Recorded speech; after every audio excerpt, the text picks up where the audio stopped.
누가복음 15장 20절에서 24절 말씀까지 우리 한 목소리로 함께 우리 누가복음 15장 20절에서 24절 한 목소리 읽습니다. 시작.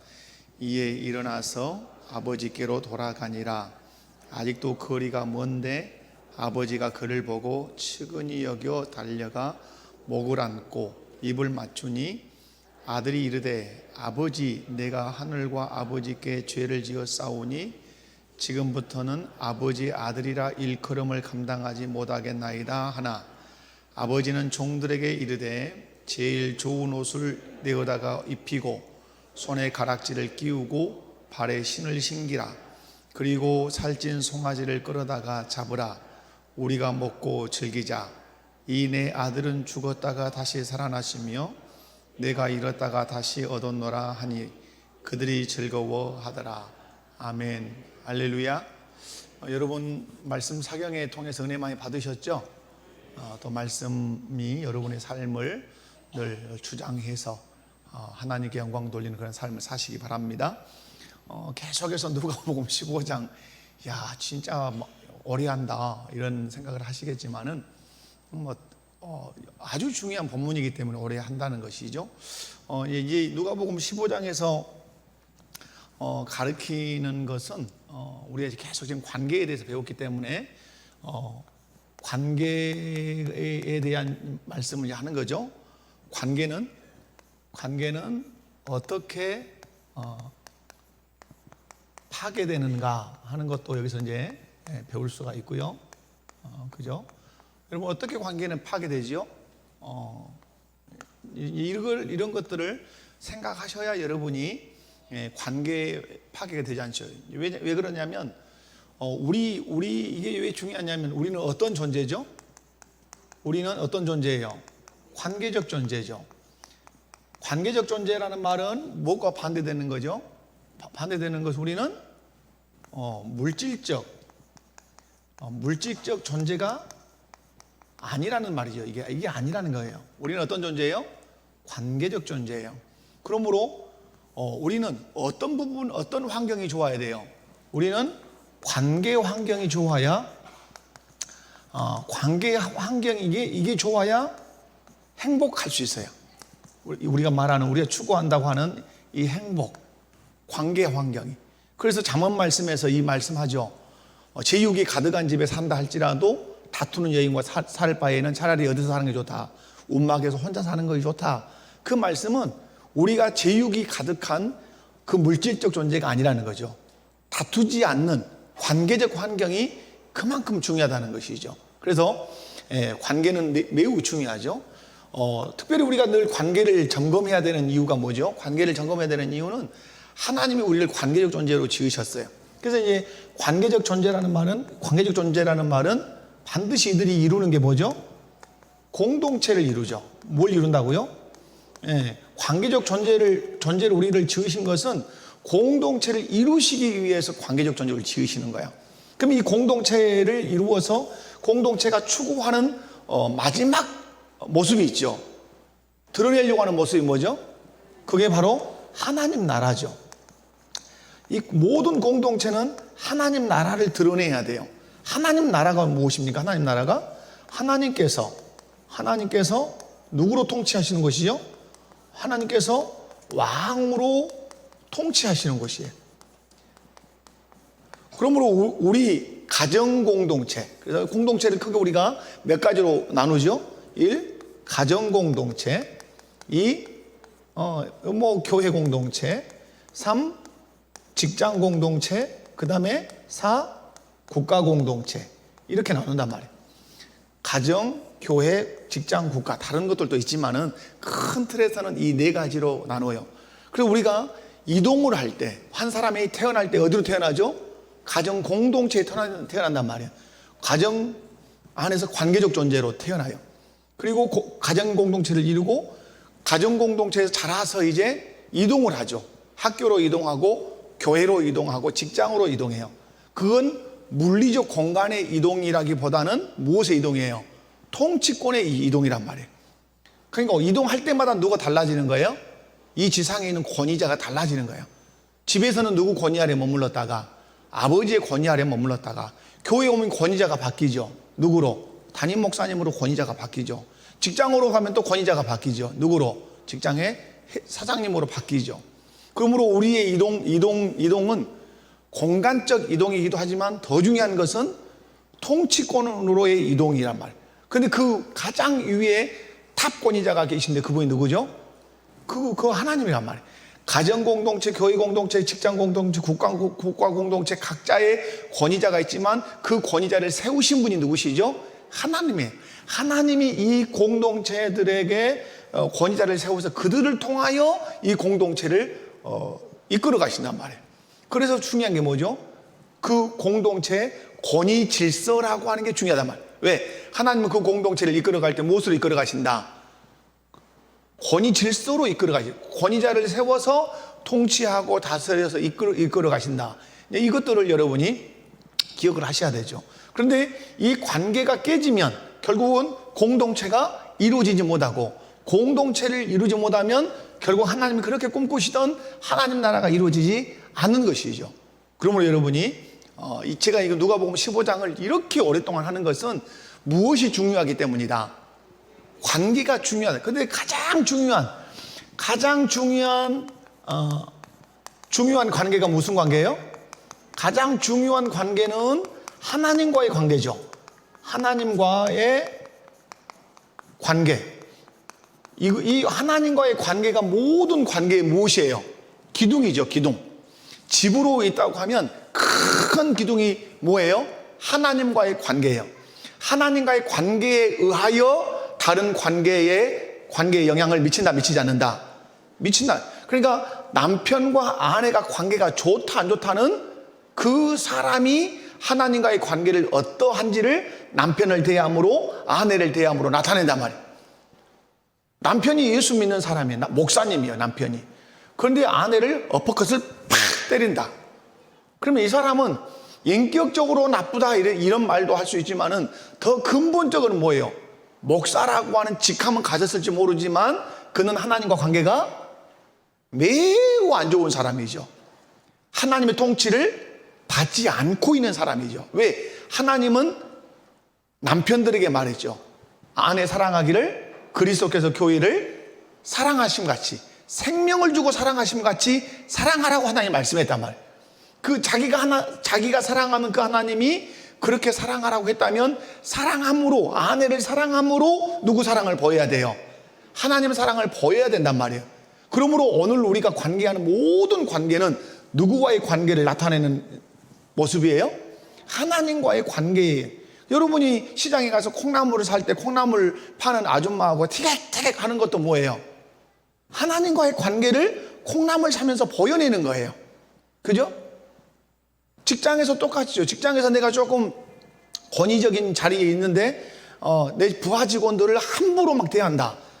그건 뭐죠? 상전들아 외치신 말씀이 있단 말이에요. 너에게도 큰 상전이 계심을 기억하면서 부하 직원을 대하라고 하는 말씀이 있단 말이에요. 그러므로 여러분, 우리는 관계적 존재로서 공동체를 이루면서 살아요. 그 공동체를 하나님 이끌어 가실 때 권위자를 세워서 권위 질서로 이끌어 가세요. 그런데 그 공동체 안에서 우리가 건강한 공동체, 특별히 하나님 나라를 지향하는 공동체를 이루려면 가장 중요한 관계가 있는데 누구와의 관계다? 하나님과의 관계예요. 그러므로 아이들이 부모를 잘 공경하려고 하는 것은 어떻게 가르쳐야 돼요? 하나님을 사랑하게 하면 그 아이들은 부모를 공경하게 돼 있어요. 왜? 내가 사랑하는 하나님이 성경을 통해서 말씀해. 성경을 읽어보니까 내 부모를 공경하라 이렇게 말씀하는. 우리는 부모 공경을 어떻게 가르치죠? 부모 공경을 막 진자리 마른 자리 가라앉히시고 뼈 빠지게 고생해서 학교 보내고 대학 보내고 결혼시켰으니까 효도해야 된다 이 말이에요. 그러면 여러분 이게 상당히 상대적인 거잖아요. 그죠? 누군가는 엄청나게 잘해서 키워내는 부모가 있는가 하면 정말로 열악한 환경에서 함께 고생하며 끝까지 고생만 하다가 결혼한 자녀가 있어요. 그럼 이 끝까지 고생만 한 자녀는 부모님 공경 안 해도 되냐 이 말이죠. 성경은 그렇게 말하지 않아요. 성경은 하나님께서 그냥 말씀해요. 그러든 저러든 그거 따지지 않고 한마디로 말씀하죠. 오계명에서 내 부모를 공경하라. 그러면 여러분 우리가 이제 자녀들에게 물어보죠. 너는 왜 엄마 아빠를 공경해야 되냐? 이렇게 물어보면 정말 신실한 그리스도인의 가정에서 자란 자녀들은 대답을 어떻게 해야 돼요? 내가 엄마 아빠와 내가 섬기는 하나님이 계명의 말씀에 부모를 공경하라 하셨기 때문에 부모님이 어떻게 나에게 대하셨느냐 하셨느냐 상관없이 하나님을 사랑하기 때문에 저는 부모님을 공경합니다. 이래야 답이죠. 아멘. 아멘이죠. 그래서 여러분 우리가 모든 사람들과의 관계를 좋게 할 수 있는 길은 뭘 막 짜장을 사주고 만두를 사주고 어디 막 가을에 단풍국에 여행을 가고 그래야 관계가 좋아지는 게 아니에요. 정말 진정한 관계 좋음은 누구 사랑하면 되는 거예요? 하나님 뜨겁게 사랑하면 되는 거예요. 하나님을 뜨겁게 사랑하면 직장 속에서 상사를 어떻게 존중해야 되는지 알아요. 또 직장에서 어떻게 부하를 대해야 되는 줄 알아요. 그래서 여러분 아주 중요한 거 잊지 않으셔야 되는 것은 가장 중요한 관계는 무슨 관계다? 하나님과의 관계. 제가 그래서 한옥의 의미도 막 들어서 설명을 했어요. 한옥이 틀어지면 어디를 맞춘다? 기둥을 맞춰가지고 기둥을 반드시 맞추면 틀어졌던 모든 문들이 다 제자리로 돌아온다. 그러므로 우리의 기둥의 관계는 누구와의 관계다? 하나님과의 관계예요. 아멘이십니까? 여러분 신앙생활을 잘하는 길이 여기에 있어요. 뭐 얼마나 열심히 삽질을 하냐, 뭐 포크레인 갖다 땅을 파고 건물을 세우냐, 이게 신앙생활이라고 생각하시면 안 돼요. 진정한 신앙생활은 관계에서 나타나는 거예요. 아멘. 막 잘 싸우고 시비 붙고 하는 사람은 그것은 여러분 그 사람의 성격이 그랬다 이렇게 하면 안 돼요. 그래서 성격으로 탓한다면 이게 어떻게 되겠어요? 그 사람의 누구와의 관계에 문제가 있는 거죠? 하나님과의 관계에 문제가 있는 것이에요.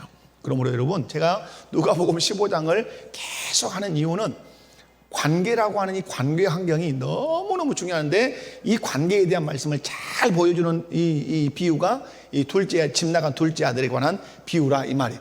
그래서 관계는 어떻게 파괴되는가 하는 것도 보여주고 그 다음에 관계가 파괴되었을 때 나타나는 현상들이 무엇인가 이런 것도 여기서 보여주지 않습니까? 그리고 이제 어떻게 관계가 회복되는가도 보여줘요. 그죠? 그러면 관계가 회복된 사람은 어떤 삶을 살아야 되는가 이런 것들도 보여줘요. 그래서 여러분 오늘 한번 또 말씀을 살피면서 하나님께서 주신 은혜, 또 말씀 사경에 통해서 은혜 받았으니까 또 연달아서 은혜 받아야 되지 않겠어요? 아멘. 자, 옆에 분들 손잡고 한번 인사합시다. 말씀을 통해서 은혜 받읍시다. 우리 은서 소리가 또릿또릿하다. 말씀을 통해서 은혜 받읍시다. 좋아요. 좋아. 자, 여러분 제일 먼저 제가 큰 틀에서 다시 한번 할게요. 자, 관계가 깨질 때 어떻게 하냐면 오늘 누가복음 15장을 보면 아버지를 떠나기로 처음에 어떻게 하죠? 작정합니다. 작정. 여기에 이제 우리가 신학적으로 보면 아버지를 떠나기로 둘째 아들이 작정을 해요. 그래서 계속 아버지한테 요구를 해요. 뭘 달라고? 재산 달라고. 여기에 영향을 끼치는 자가 이제 성경에 보면 사탄이에요.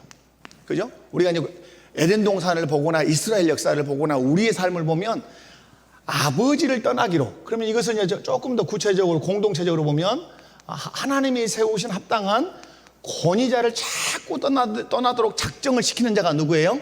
사단이 그렇게 시킨단 말이에요. 그래서 이제 떠나요. 두 번째 어떻게 뭘 가지고 떠났죠? 재산을 가지고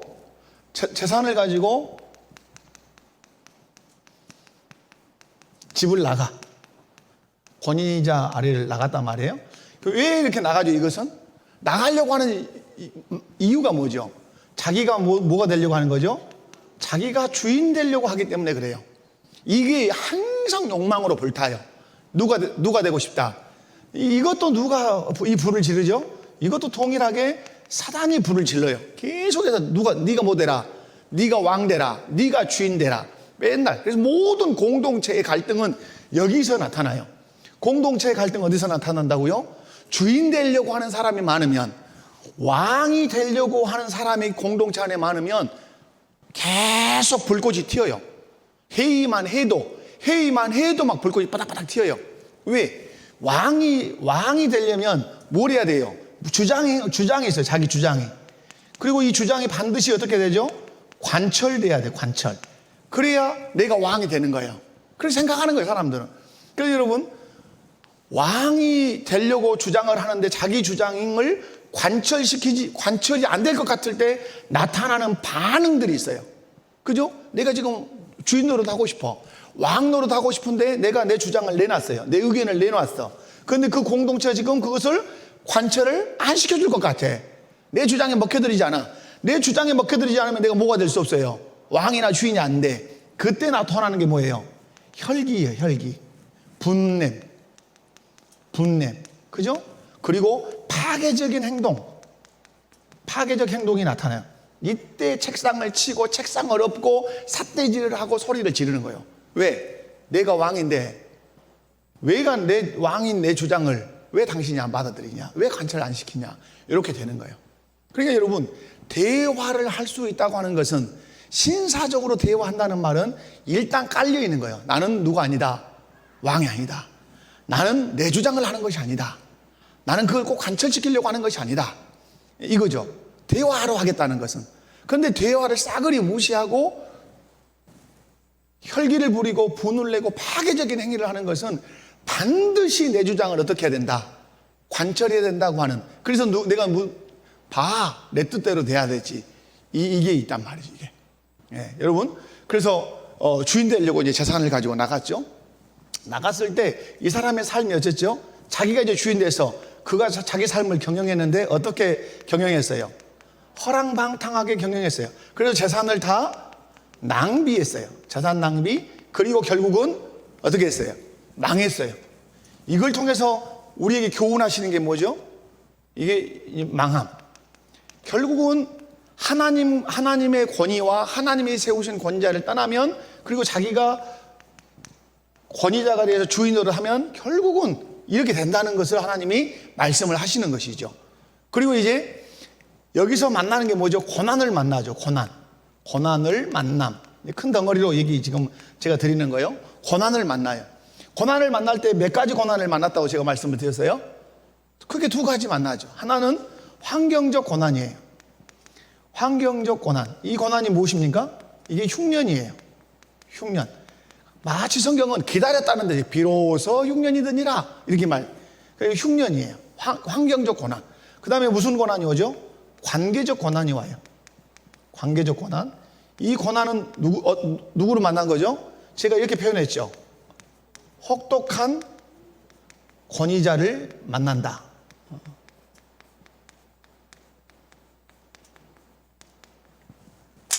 자, 혹독한 권위자를 만난다. 이게 고난이에요. 고난. 여러분, 어떤 고난이 더 클 것 같습니까? 흉년이라는 고난이 클 것 같습니까? 관계적 고난이 클 것 같습니까? 그러죠. 잘못 말씀했잖아요. 움막에서 혼자 그냥 보리밥 먹고 사는 것이 좋아. 누구보다 제육이 가득한, 소고기가 가득한 집에서 맨날 다투는 마누라하고 사는 것보다는 보리밥 먹고 간장 찍어 먹는 것이 훨 좋아. 그러므로 흉년이라는 고난도 커요. 어디로 몰렸어, 이 사람이? 돼지막으로. 그랬는데 이 사람이 가보니까 그 돼지막 주인이 이 돼지 농장 이 사장님이 너무너무 혹독해. 인정머리라고 오는 거예요. 밥도 안 주는 거예요, 결국은. 그래서 이 사람이 이제 고난을 만났는데 그 결국 이 사람이 여기서 뭐가 되죠? 주인의 자리에서 뭐가 돼요? 종이 돼요, 종이 된단 말이에요. 이런 고난들을 만나요. 근데 이 고난을 통해서 이 사람이 어떻게 되죠? 스스로 돌이켜요. 여기서부터 반전이죠, 이 사람에게는. 그 기점이 어디냐면 여기에요, 여기. 이 사람의 인생의 기점이 무엇을 만납니다?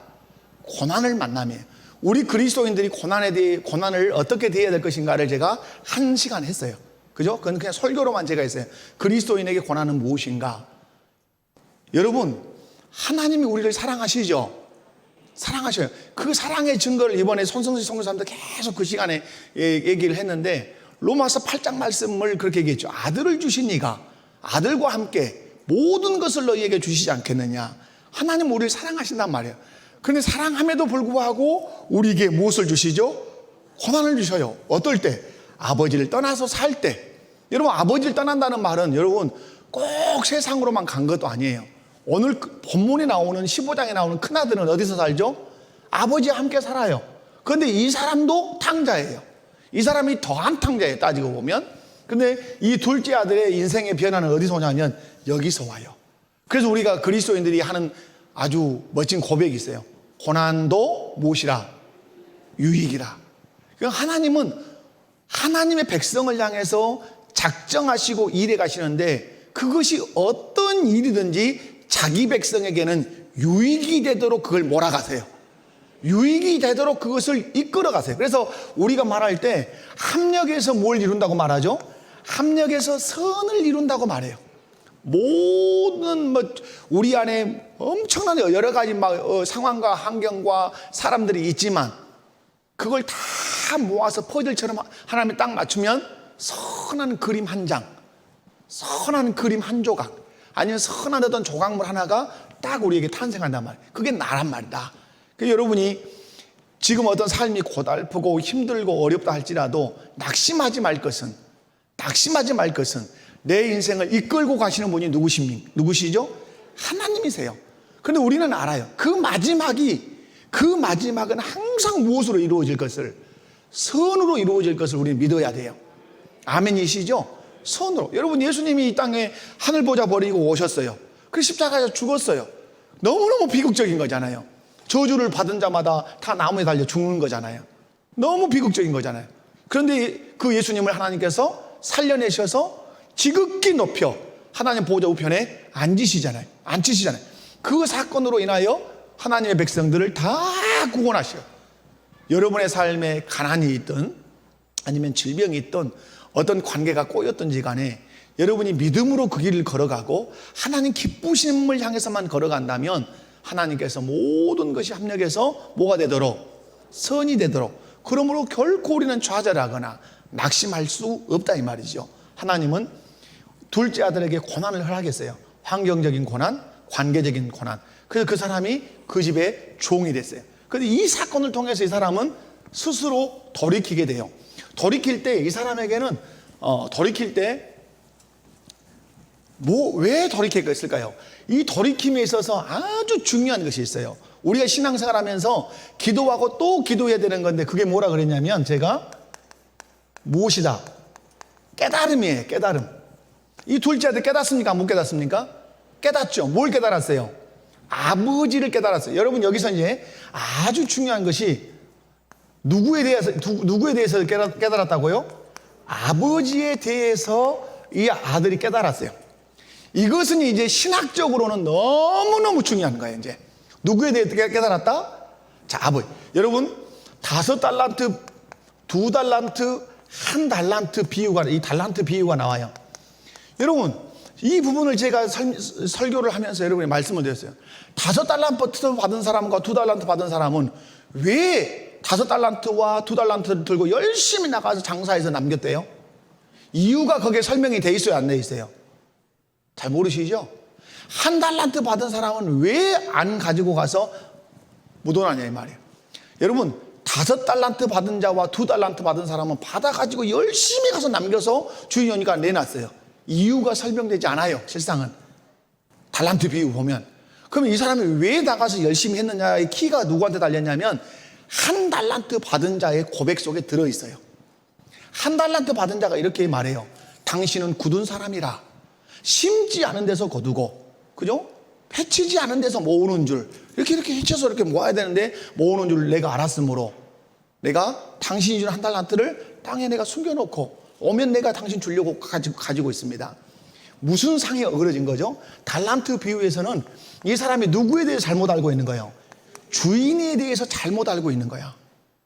주인에 대한 오해가 불충성하고 악하고 게으른 종이 되게 한 거예요.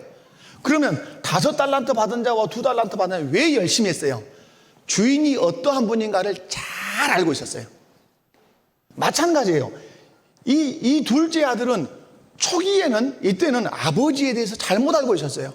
아버지가 나를 억압하고 맨날 게임하지 마라, 공부해라, 일찍 들어와라 그러니까 징해 죽겠는 거예요. 전라도 말로. 맨날 간섭하고 맨날 잔소리하고 그런 아버지요.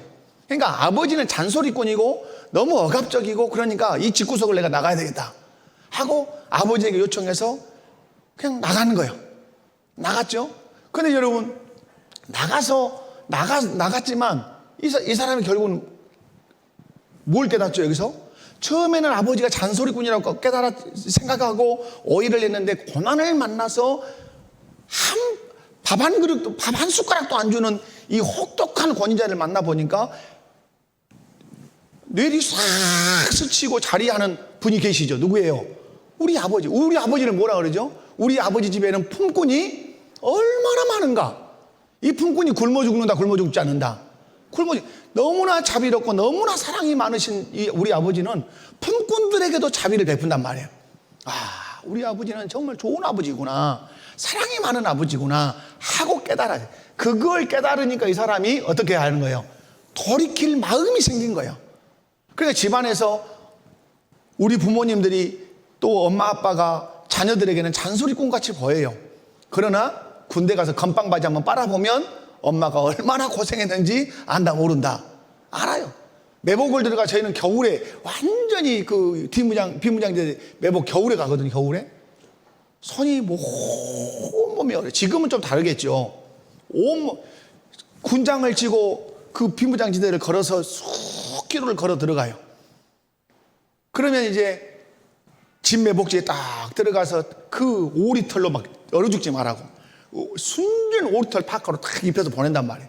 그러면 막 땀이 훌훌 나죠. 시간이 금방 지나면서 냉기가 몰아치기 시작해요.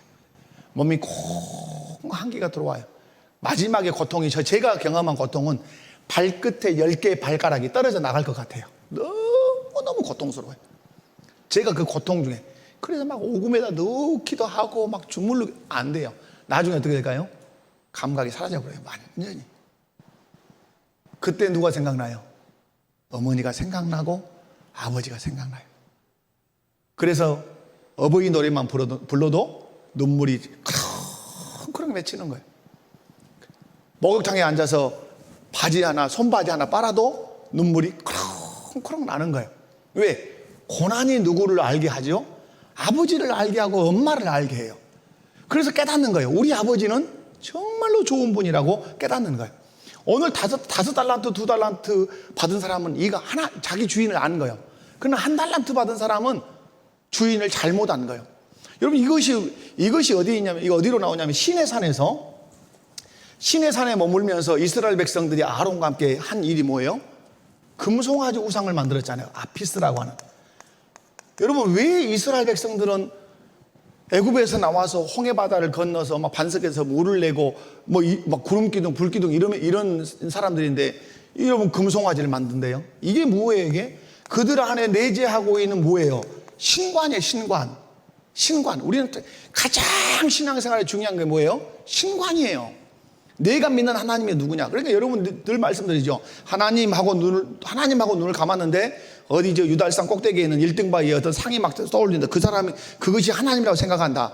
아주 잘못되게 하고 있는. 여러분 이 금송아지 만들어 놓고 이들이 아론이 뭐라 그랬어요? 너희를 애굽 땅에서 건져낸 너희 누구라? 하나님이라 그랬단 말이에요. 부르기는 누구로 불렀어요? 하나님이라 불렀단 말이에요. 그런데 마음에 상이 있어요. 상이. 그게 금송아지요. 늘 애굽에서 봤던 금송아지. 마음에는 금송아지인데 입으로는 누구라고 불러요? 하나님이라고 불러요. 여러분 안에 내가 믿는 하나님은 누구냐라고 할 때 상으로 떠오르면 실패하는 거예요. 잘못된 거예요. 이미. 어떻게 떠올라요? 그냥 말씀이 떠올라야 돼요. 어떤 말씀? 천지를 창조하신 하나님, 예수님을 보내셔서 우리를 구속하신 하나님, 오늘 또 그 인류 역사를 섭리하신 하나님, 삼위일체 하나님. 그런데 어떤 상이 떠올리지 않아요. 그런 말 할 때. 떠올라요? 막 코가 이쁠까? 클까? 이렇게 상이 떠오르는 거예요. 상은 아무것도 없어요. 왜? 그분 자체가 우리처럼 형상을 가지고 있지 않기 때문에 우리의 기억 속에도 상이 없어야 돼요. 아멘이십니까? 왜? 그분은 상이 우리같이 이게 형상이 없단 말이에요. 그런데 여러분이 하나님 그런데 어떤 형상이 떠오른다. 잘못 믿고 있는 거예요. 잘못 믿고 있는 거예요. 여러분, 그러므로 아주 중요한 게 뭐예요? 아버지에 대해서 잘 아는 거예요. 그래서 이 아들이 돌이키는 거예요. 돌이키는 거. 그런데 이 아버지가 어떤 아버지라고? 사랑이 많은 아버지. 그래서 여러분, 여기서 우리로 얘기하면 신관의 반전이 여기서 일어나는 거예요. 아버지 상에 대한 이해, 오해가 이해로 바뀌는 거예요.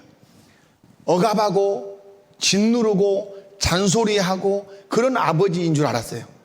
그런데 고난을 만나보니까 내가 아버지를 너무너무 잘못 알고 있었다는 거예요. 내 아버지는 품꾼에게도, 자기 집에 있는 종에게도 자비와 사랑을 베푸는 좋으신 그런 아버지라는 사실을 아는 거예요. 그러니까 어떤 마음이 생기는 거죠? 돌아가고 싶은 마음이 생기는 거예요. 어디로? 아버지 집으로 돌아가고 싶은 거예요. 여러분이 하나님의 말씀을 어기고 세상으로 갈 수 있어요. 우리의 죄성 때문에. 그러나 여러분이 지금까지 신앙생활을 해오면서 하나님이 어떤 분인가? 그분이 자비롭고 사랑이 많으신, 돌아오기만 하면 언제든지 환영하시고 안아주시는 그런 사랑의 하나님으로 여러분이 믿고 인식하고 그렇게 따르면서 왔다면 혹 세상으로 나갔다 할지라도 여러분은 기꺼이 돌아올 수 있어요. 그런데 돌아가기만 하면 저기 해남 그 대흥사의 입구에 있는 사천왕성처럼 으악 오기만 해봐라 내가 밟아 죽인다. 그런 하나님으로 인식하고 있으면 절대로 못 돌아와요. 그런데 우리는 알아요. 하나님의 사랑을 우리는 크게 두 가지로 기억해야 된다고 그랬죠. 그 사랑이 무엇으로 증명되어 있어요? 1. 하나님의 사랑은 1. 창조죠. 창조물 속에 하나님의 사랑이 있잖아요. 다 창조는 누구를 위해 창조했어요? 나를 위해서. 그런데 타락했죠. 그런데 타락한 우리를 사랑하는 증거가 뭐였죠? 구속이죠. 예수 그리스도의 십자가의 구속. 여러분, 창조와 구속은 하나님의 사랑의 두 기둥이에요. 절정이에요, 절정. 그러니까 하나님 사랑 그러면 맨날 옆집 몇 옆 생각하면 안 돼요. 하나님 사랑 그러면 우리 아들 어디 서울대 붙여가지고 그 정도 생각하시면 안 돼요. 하나님의 사랑의 두 큰 축은 창조요. 해와 달과 별과. 그걸 보면서 뭐예요? 하나님의 사랑을 느껴야 돼. 알아야 돼. 나를 사랑하셔서 지으시고 나를 사랑하셔서 만드셔서 나를 사랑하셔서 내게 주셨다는 사실을 믿으셔야 돼요. 여전히 그것들이 이 세상에서 존재하는 이유가 뭐예요? 나 때문에 존재하고 있는 거예요. 아멘이십니까? 그 사랑이란 말이에요. 그 다음에 뭐예요? 구속이요. 그런데 우리가 타락하니까 하나님이 에이라 이놈 새끼들하고 쓰레기통으로 들어가거나 지옥으로 가거라고 놔두신 것이 아니라 참아 보실 수 없는 거예요. 내 형상대로 창조한 내 백성들이 지옥을 향해서 가는 걸 참아 보실 수 없는 거예요. 그래서 하나님께서 당신의 독생자 예수님을 인간의 몸을 입혀서 종의 형체를 입혀서 십자가에 못 박혀 죽게 하는 거예요. 여러분, 예수님의 절규 중에 절규를 하지 않습니까? 아버지 어찌하여 나를 버리시나이까. 여러분, 버림받는 거예요. 이 버림받았다는 말이 결국은 사도신경에 나오지는 않지만 우리 신조학을 배우면 나와요. 예수님이 어디에 고통을 받으셨다? 지옥의 고통을 다 받으셨다. 그럼 지옥의 고통이 뭐예요? 지옥의 고통이? 지옥 가서 유황불에서 뜨거워라 이것만 지옥의 고통이라 생각하죠. 어찌하여 나를 버리셨나이까. 아버지로부터 버림받는 것이 지옥이에요. 그 버림받는 고통이 지옥 고통이라는 사실을 예수님은 아시는 거예요. 그래서 예수님은 감람산에서 겟세마네 동산에서 기도하시는 것이죠. 하실 수만 있으면 이 잔을 내게서 옮기시옵소서. 이것은 십자가의 고통이 얼마나 큰 고통인지를 아시기도 하셨지만 또 하나가 뭐죠? 아버지께 버림받는 고통이 얼마나 큰 고통인 줄 알았기 때문에 그 버림받는 자리에서 버림받지 않을 수 있는 길이 없지 않습니까? 버림받지 않을 수 있다면 나를 좀 버리지 말아 주십시오. 이 애침을 하신 거예요. 예수님이 그 고통을 받지 않았다면 우리가 하나님으로부터 버림받아 어디 가요? 다 지옥 가는 거죠. 그러므로 여러분, 하나님의 사랑 그러면 두 가지를 크게 떠올리셔야 돼요. 창조와 무엇이다? 구속이에요. 아멘이십니까? 그러니까 여러분이 막 신앙생활을 너무 지엽적으로 하시면 안 돼요. 그냥 돈 몇 푼 안 주면 하나님은 나 안 사랑하신 게 비요. 병 하나 안 고쳐지면 하나님 나 안 사랑하신 게 비요. 여러분, 바울 사도와 같이 병을 대하셔야 돼요. 질병. 여러분 안에 질병이 다 있을 거예요. 저한테 있겠어요? 없겠어요? 저한테도 있죠. 왜 없겠어요? 그것이 얼마나 크냐 중하냐의 차이이지만 다 있어요. 왜? 우리는 죄인이기 때문에. 그럼 질병을 대하는 태도는 그리스도인은 달라야 되죠. 사람들 어메 죽겠네. 이러다 죽을랑 갑네. 저 인간 만나서 내가 이렇게 원없이 고생해가지고 이 병만 남았네. 맨날 이렇게 살아요. 바울 사도는 자기 안에 있는 질병을 어떻게 해석했어요? 하나님께 구했어요, 분명히. 그걸 통해서 우리는 알 수 있어요. 질병이 있으면 낫게 해달라고 하나님께 기도할 것을 우리에게 요구하시는 거예요. 왜? 하나님이 치료의 하나님이니까. 그런데 바울 사도가 구했는데 예수님이 뭐라고 말씀했어요? 내 은혜가 내게 족하도다. 그것을 내가 너에게 질병을 준 것은 너로 하여금 자고하지 않게 하려 함이라. 너로 하여금 교만하지 않게 하기 위해서 그 질병을 주었다. 그 바울 사도의 질병은 정확하게는 몰라요. 그러나 안질 가능성이 높다고 성경학자들은 보는 이유가 있어요. 왜? 눈 이야기를 자꾸 해요. 바울 사도가 눈 이야기를. 여러분, 제 친구가 동창이 있는데 옛날에 이 108번 버스 타고 이렇게 통학을 한단 말이에요. 그럼 막 통학버스 얼마나 콩나물 싫어해요. 그런데 우리 이 고등학교 같이 다니는 친구가 이렇게 마을에 사니까 이렇게 가면 못 알아봐. 눈이 나쁘니까. 어디까지 와야 돼? 여기까지 와야 돼. 정태냐? 그래. 이게 난감해요. 못 알아보면. 근데 여러분, 이 바울 사도가 그 눈이 안 보였을 때 어려움이 얼마나 있었겠어요. 여러분, 눈이 안 보이면 사람들은 어때요? 놀려 먹을 수 있어요. 손가락으로 욕도 할 수 있어요. 별일을 다 할 수 있어요. 그런데 하나님 앞에 그걸 고쳐달라고 구하죠. 그런데 의외의 말씀을 하시죠.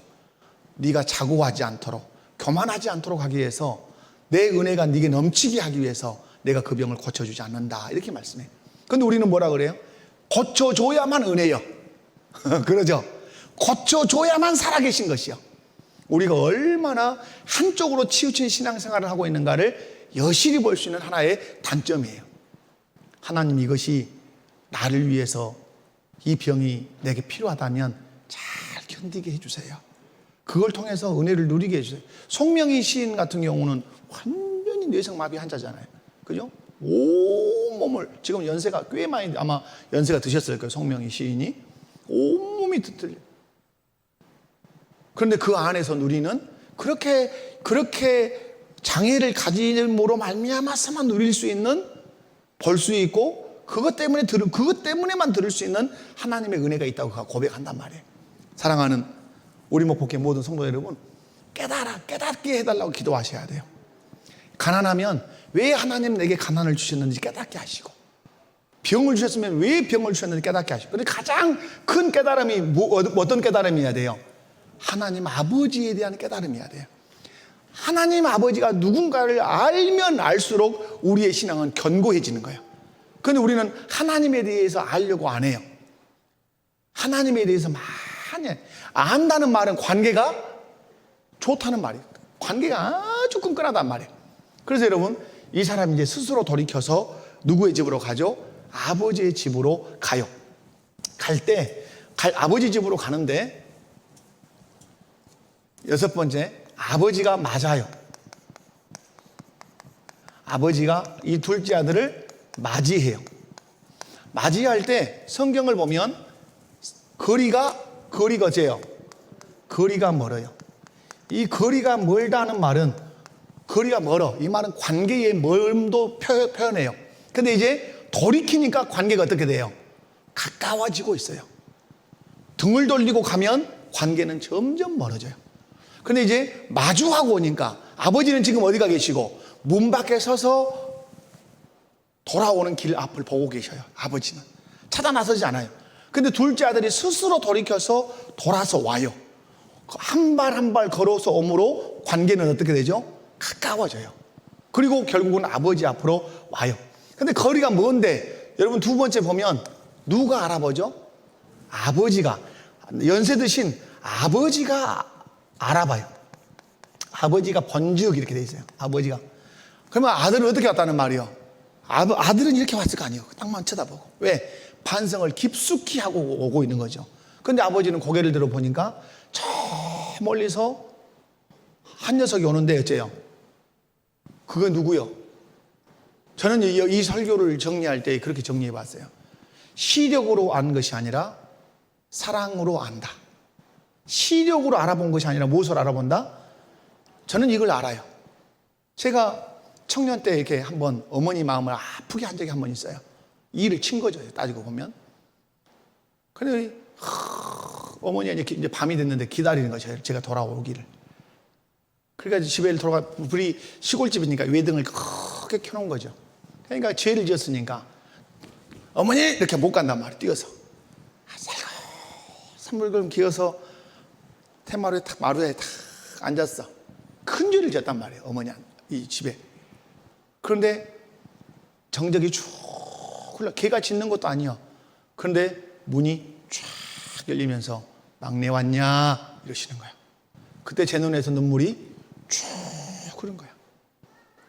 어머니는 보지 않고도 내가 온 줄 아는구나. 어머니는 문을 닫고 계시네. 보지 않고도 알아. 무엇으로? 사랑의 느낌으로 아는 거예요. 오늘 이 아버지가 거리가 멀어요. 시력이 좋으면 누가 더 좋아요? 아들이 더 좋아야 되지. 근데 아들은 아마 고개 못 들었을 거예요. 아버지가 보고 알아봐요. 누구구나? 내 아들이구나. 시력으로 알아보는 것이 아니라 뭘로 알아봤다? 사랑으로 알아본 거예요. 사랑으로. 그리고 나서 세 번째 보면 이제 아버지가 어떻게 하죠? 달려가서 목을 안고 입을 맞춰요. 저는 여기서 목을 안고 입을 맞춤. 여러분, 저는 이 부분에 대해서 참 의미 있게 여러분에게 드리고 싶어요. 이 아들이 지금 상태가 어느 상태요? 몰골이 어떤 몰골이요? 어디서 잠을 잤어, 이 사람이? 하루 잤어, 이틀 잤어? 오랜 세월을 잔 거예요. 그죠? 그러면 여러분, 동물 중에도 소도 있고, 개도 있고, 돼지도 있고, 염소도 있어.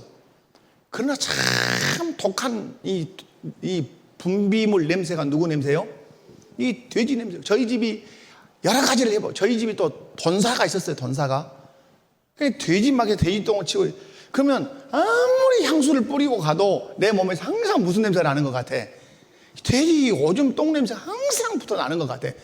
맨날 신경이 쓰이는 거예요. 여러분, 더덕더덕 입었을 거예요. 이 당시에 쇠면 시설이 좋겠습니까? 뭐가 좋겠습니까? 그 혹독한 권위자가 씻고 가거라 그랬겠습니까? 뭐 허락받고 왔는지 모르겠지만은 아버지는 달려와서 목을 안고 입을 맞춥니다. 네가 목욕을 했냐? 돼지 똥이 묻었냐? 돼지 오줌이 묻었냐? 상관하지 않고 알아가고 막 입을 맞춰요. 우리가 돌아올 때 네가 죄를 지었냐? 네가 상을 받았냐? 어떤 죄를 지었냐? 그걸 따지지 않는단 말이에요. 너는 내 아들로서 가치가 있는 거예요. 우리는 많은 것을 우리 스스로가 그렇게 생각해요. 이것을 잘못했으니까 저것을 잘못했으니까 하나님 나를 미워하실 거야. 물론 죄에 대한 건 하나님 책임을 물으시겠죠. 그러나 여러분 기억하셔야 될 것은 중요한 것이에요. 너는 그저 내 아들일 뿐이에요. 아멘이십니까? 너는 그저 누구예요? 내 아들일 뿐이요. 제가 여러분 잘 보시는 비유겠지만은 10,000원짜리를 내가 하나 갖고 왔어요. 현성아 자냐? 이게 10,000원짜리를 한다. 여러분 10,000원 좋아하세요? 안 좋아하세요? 좋아하죠. 한국 집회공사에서 보면 아주 저를 욕하겠지만은 예를 들어서 구겨졌으니까 안 가지실 분 계세요? 안 가지실 분 여전히 뭐예요? 10,000원이죠. 내가 이렇게 밟았어요. 안 가지실래요? 여러분 미안합니다.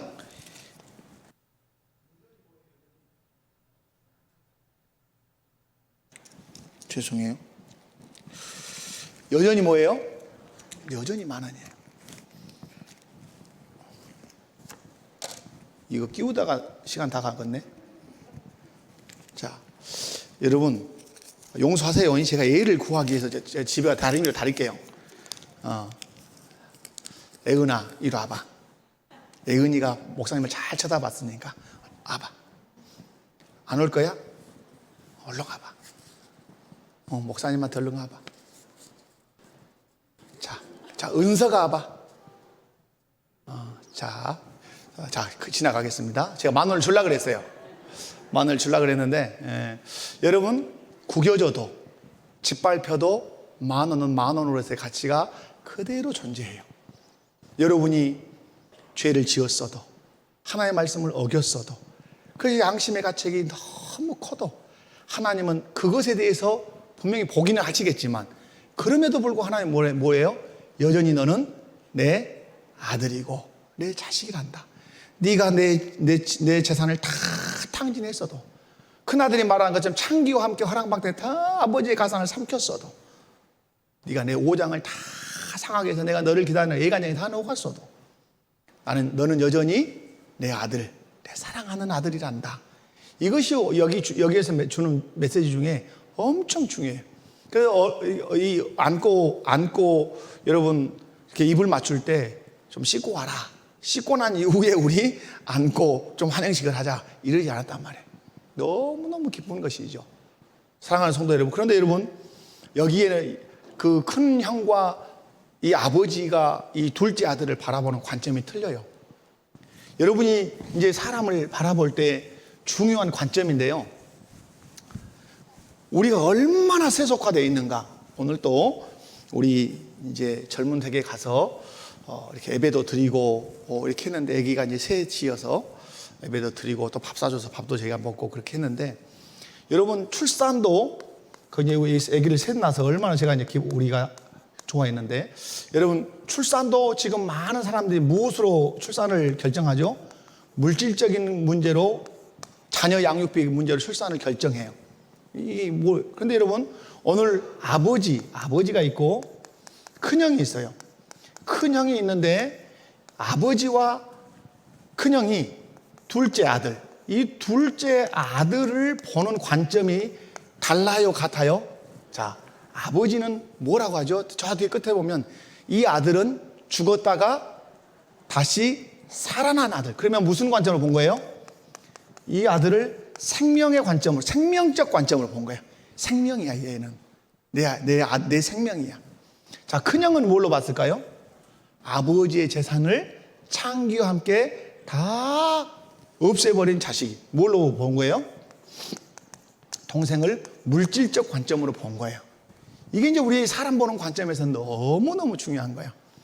교회가 사람을 볼 때 물질적 관점으로 우리가 다음 세대를 볼 때 다음 세대를 향해 투자할 거 아니에요? 다음 세대를 향해 투자할 때, 다음 세대를 향해서 어떤 환경을 만들고 어떤 걸 조성할 때 이게 먼저 떠오른다면 우리 교회는 세속화된 거예요.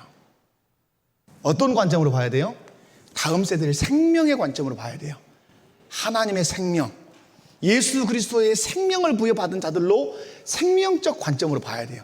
그래야 어떻게 할 수 있냐면 즐거워하고 기뻐할 수 있어요. 이 존재 때문에. 그냥 물질적 관점으로 보면 짜증이 너무 나요. 왜? 싹 말아먹은 자식이거든. 그죠? 여러분이 가정에서 여러분의 아들, 딸을 바라보시든 또 직장에서 사람들을 바라보시든 어떤 관점으로 바라보자. 생명적 관점으로 사람을 바라보셔야 그 사람으로 인하여 여러분이 기뻐하고 즐거워할 수 있어요. 그런데 이 세상은 다 물질로 바라봐요. 왜 사람을 만나고 사람과 관계를 맺냐면 자기 이익 때문에 그래요. 다 자기 이익이 되는 사람과는 관계를 맺어. 이익이 안 되면 안 맺어. 그러니까 둘째 아들을 대하는 이 큰형 같은 모습이 되는 것이에요. 사랑하는 성도의 말씀을 맺고 다음 시간 1시간만 하고 다음 시간 1시간 더 할게요. 어떤 영역을 봐야 되냐면 큰아들 영역을 좀 볼 필요는 있어요. 여러분이 제가 봐서 또 느낌이 안 좋으면 안 해도 되지만은 큰아들이 실상은 둘째 아들이 탕자지만 실상 탕자는 누구냐면 큰아들이 탕자예요. 왜? 집 안에 있으면서 순종하지 않는 아들이에요. 여러분 포도원 그 비유할 때 두 아들이 있죠. 큰아들과 작은아들. 아버지가 나가면서 포도원 가서 일 좀 하자. 그러니까 큰아들이 네 가겠습니다 그래요. 둘째 아들이 안 가요 아빠, 나 친구랑 놀 거야, 게임할 거예요. 아버지가 기다리는데 큰아들은 안 와요. 둘째 아들은 뉘우쳤다가 뒤에 와요. 어떤 아들이 옳은 아들이냐 이렇게 물어봐요. 예수님께서. 작은 아들입니다. 중요한 게 뭐죠? 중요한 게 여기서 예수님이 말씀한 게 깨닫고 돌이켜서 돌아오는 자식이 중요한 것이다 이렇게 말씀해요. 지금 우리가 교회 안에 머물고 있지만 큰아들 같은 성도가 많을 수도 있어요. 하나님의 권위 아래, 하나님이 세우신 권위 아래 머물지 않으면서 자기 주장, 자기가 주인 노릇하고 하려고 하는 그리고 아들이 아닌 노예 정신으로 사는 사람이 많을 수 있어요. 다음 시간에 그 부분만 보고 누가복음 15장은 마치도록 그렇게 하겠습니다. 기도합니다. 하나님 아버지 감사합니다.